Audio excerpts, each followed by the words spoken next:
Palantir, a lot of social media talk about this stock.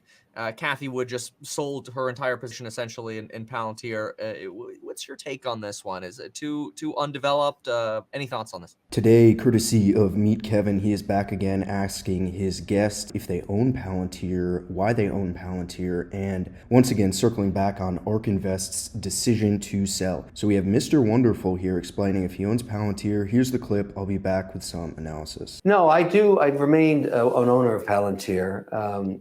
It provides, it's what that company does, very few companies can provide the same service. And so when you start to understand how important it is to be able to manage data and do it effectively and do it in a way that's cost beneficial, and the analysis can be done. I mean, you think about any company wants to know what their customers buy, when they use the product, what price point they do it, their size and taste preferences, if it happens to be a consumer good or service.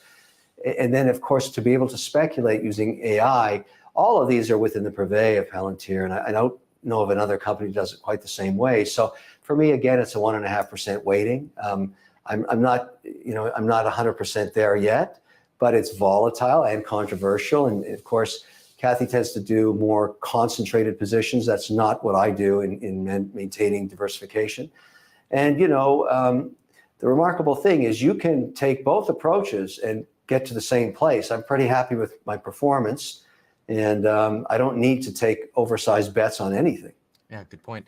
So there you have it, quick math. If he's worth 400 million, he probably has about 5 million shares or so. It's very interesting how he talks about the company, obviously very, very successful investor. And the way he talks about it is this is a company that if it succeeds, it's not going to matter what you bought at, how much you own. It's going to be a big winner. And that's the story he's going for. Now, there are obviously much better ways to analyze a company, but it's interesting how he actually looks at it and says, this is what the company's doing. There are a few competitors that do it exactly the same way, and this is how I see the future playing out, and more so, this is why I'm making an investment. He says he's not completely there yet. His position sizes go up to 5% total. He talked about in this interview how he's a very diversified investor, doesn't want to go over 20% in a single sector, and 5%, as I said, for a maximum investment size. But for him to own Palantir, as like volatile as it is, as crazy of a company as it is, with predominantly retail investors driving the stock all over the place, I think